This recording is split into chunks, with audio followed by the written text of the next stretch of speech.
Good morning, everybody. This is your Network 216 Daily Short. I am Tyler Johnson at T_Johnson_TJ. It is Saturday, July 30th. And today we're going to be talking about Cavaliers restricted free agent guard Collin Sexton. Before we get into it, though, if you are new to the channel, please drop a like on the video and subscribe if you are new around here. We appreciate all your support as we are on our way to our next subscriber goal. So, like I said, feel free to subscribe to the channel if you're new around here. And right now, when it comes to the Cavaliers and Collin Sexton, it's at a standstill because Collin Sexton does not have the leverage in this situation that the Cavs have. The Cavs have all the leverage because he is a restricted free agent. He can choose to sign if he chooses to take the qualifying offer, then he'll be an unrestricted free agent last year. The risk that it is for him, it's a 1-year deal coming off a major knee injury like that. He might not want to do that, but he's also not getting the money he believes he wants. Collin Sexton's reported that he is looking for a deal that will pay him upwards of $20 million a year or more. The Cavaliers, according to Chris Fedor of Cleveland.com, they are only willing to give him 3 years and $40 million. So there's a huge gap there. What Collin Sexton decides to do will be interesting because Collin Sexton does not have options. A lot of the NBA teams that would have cap space for him have already filled the guard position. There's no need for them to overpay. And then if he signs an offer sheet with a team, then at that point it doesn't really make sense for Collin Sexton because that offer sheet is not going to be probably nearly what he wants on the open market. So something just to consider there for Collin Sexton. Again, a lot of people still think he's back with the Cavs. I ultimately think that's what happens unless they can work out a sign and trade. The Dallas Mavericks have been rumored to be interested in Collin Sexton for a long time. I mean, it's been documented that they've wanted Collin Sexton since the beginning of the offseason. They need another ball handler to pair with Luka Doncic. So it would make a lot of sense for Dallas if they decided to go after Collin Sexton. But right now, the Cavaliers are not interested in anything that they could provide in a sign and trade. That makes a deal right there very difficult. I don't really know what happens with Sexton. Like I said, I do think he ends up with the Cavs. I don't think he's going to take a long-term deal. I think if anything, he's going to sign the qualifying offer. You have a guy who wants paid, rightfully so. I mean, he does his numbers since he's been. I mean, last season before he got injured was 24.3 points per game, 4 assists per game, and he was shooting 48% from the field, 37% from three-point range, and 82% from the free throw line. Only 23 years old.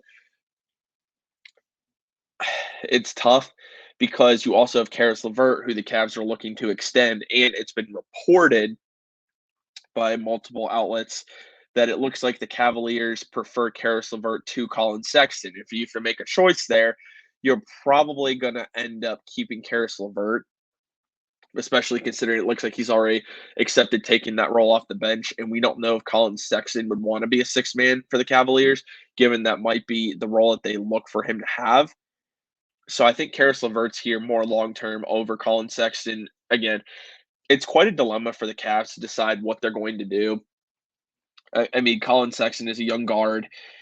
I think he's more closer to a Jamal Crawford type of player than he is to possibly just like being a starting guard in the NBA. I just think that ability to score off the bench is so valuable in the NBA right now, and that's what Collin Sexton provides for teams.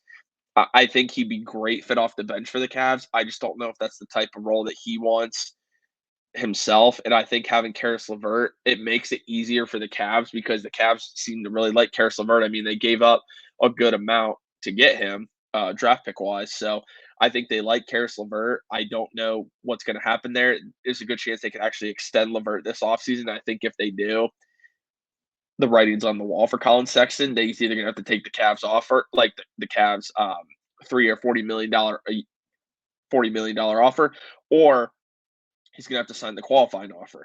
Because again, if teams are giving the Cavs what they want in a sign and trade, it doesn't really make sense for them to just accept an offer just to get rid of Collin Sexton. Because I mean, that is a guard that they draft. They did draft him in the first round. They like Collin Sexton, and it doesn't seem like they want to get rid of Sexton. They just don't think his value is the same as what he believes. And that's ultimately why we don't have a deal done. There's no timetable for a deal at this point. I mean, we're at the end of July here, approaching August very shortly.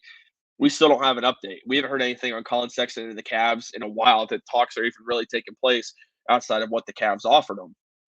So it's hard to know exactly when a deal could take place. A deal could technically take place tonight or tomorrow.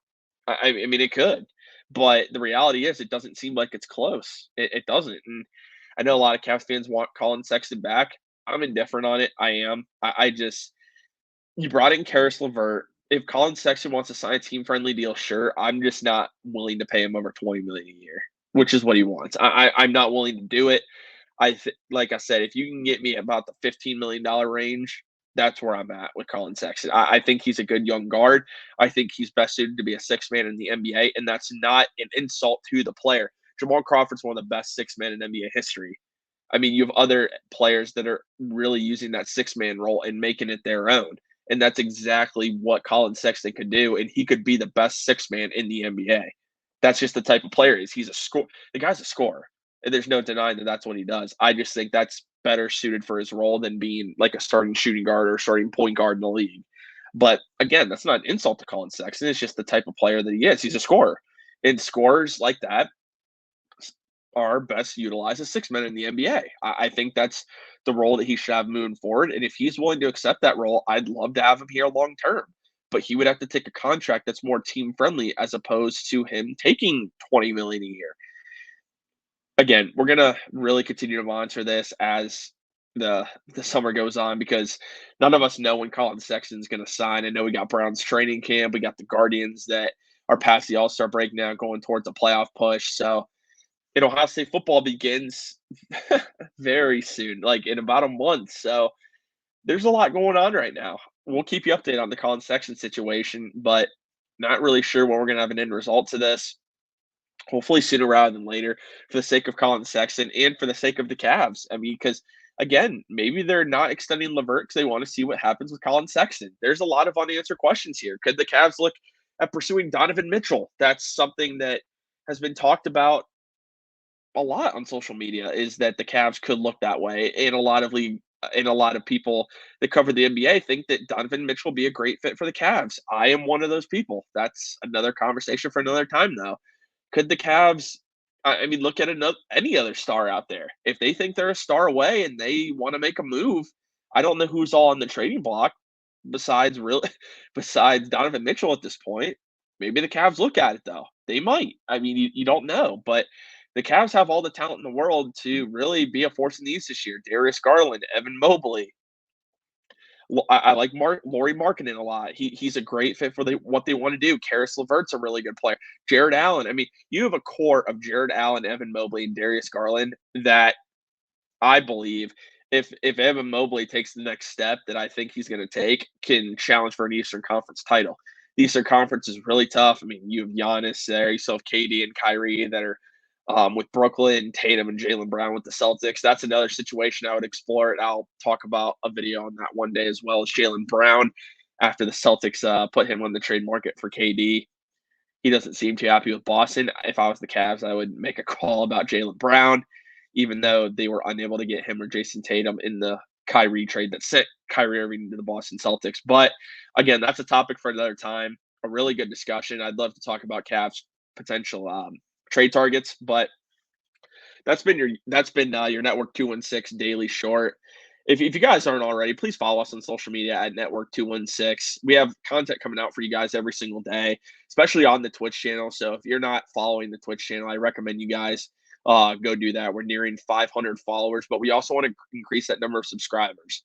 That's something that means a lot to us. Again, it's free with Amazon Prime, and it really benefits us as a show to produce as much content for you guys every single day as we can. We're adding a lot of content still, especially on the website too, network216ohio.com. Got a great writing team over there putting content for you. Merchandise is coming very soon. I know Zach DeFranco is working really hard on that. But again, follow us at Network 216 on all social media platforms. You can follow me as well, Tyler Johnson at T_Johnson_TJ. Thank you guys for watching this Network 216 daily short. Thank you guys so much. Stay tuned for the next one, and go Cavs.